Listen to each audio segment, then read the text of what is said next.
Well, once again, we're looking at bicycle parking at cafes around the Perth region. And as I'm trying to get across in this series, this is quite normal in Perth. Bicycle infrastructure, end of trip facilities, whatever you want to call it, seems to be just about everywhere. Now, I'm probably going to find some cafes where there's no bike parking, but they are more the exception rather than the norm. Whereas in Sydney, it seems to be finding convenient, safe parking at a cafe is really, really rare. Now I'm going to start at this Dome Cafe. As you can see, there's an absolute stack of bike racks out this side of it, and these are not the only bike racks at this cafe. I've been here once. I'm not going back. I just didn't like it. It's just not my style of thing. I remember when the original Dome opened 30-something years ago in Subiaco. It was a really funky, interesting cafe. The food was different, and it really set the benchmark for that kind of modern style of cafe.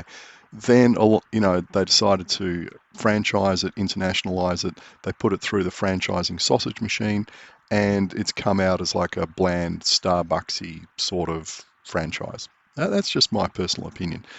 Look, obviously they do quite well. A lot of people like this kind of thing. It's got the consistency of McDonald's, for instance, and some people like that. That's something I don't like, so I just don't go to them. But the bicycle parking here is absolutely excellent. Look, there's even more around this side, and as you can see, there's a shared path there, so it's really easy to get to, and it's in a really nice spot. And as I discovered when I came around here, they've got these bicycles for the elderly type thing where they sit you in the bit at the front and ride you around. Now we're going to move on to North Fremantle to another cafe. I think some of these bikes have been here for a very long time. The chains look quite rusty, so I don't know if they're just there for show or something else. But I've only been to this cafe once because it didn't seem to actually serve food. It just seemed to do coffee. Maybe I'm wrong, but it reminded me of those kind of Italian coffee shops where they're just a little hole in the wall. If you've ever been to Italy, you'd know what I mean. They're a little hole in the wall. They sell you coffee, and you stand up at like a ledge that runs along the wall. You put your coffee there, and you drink it, and then you leave. Much more tasteful, I think, than walking around the streets with a paper cup full of coffee. But just across the road, there's another place called the Orange Box where I've been, I don't know, maybe 50 times. And I'll just do a circuit to show you what this place is like. So there's this lovely bit of parkland on the right-hand side here. We're right near the beach, so that's all the toilets and change rooms. We just went past there. There's showers as you come back from the beach. There's water fountainy things. There's barbecues around here. In summer, this place is just absolutely heaving with people. So we've got some bike parking here. You can see this is the shared path that runs between Perth and Fremantle, which is great. Like from here, it's shared path the entire way into the Perth CBD. It's incredible. It's like 20 kilometres. And it's actually wider than this for most of that distance. It's very high standard. So this is where we normally lock the bikes up. They've got 3 sets of racks. You can see that it's easy sighting distance over to where you sit.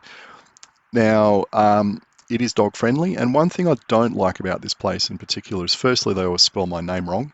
I've got about 20 photos of Ruprecht being spelled incorrectly, and they serve the food in cardboard containers, and they say that's for environmental reasons. They don't have to wash up, blah blah blah.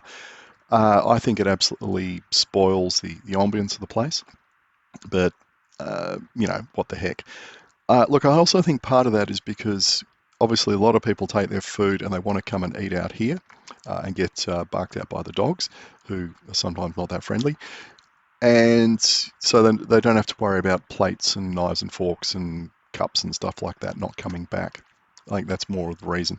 And the style of food is very suitable to when this place is just covered in hundreds and hundreds of people when it's summertime. You come down here on a Saturday or a Sunday morning and you just can't get a chair in the place, and the queue for coffee takes you 10 minutes. So they've had to design their menu to account for that type of service.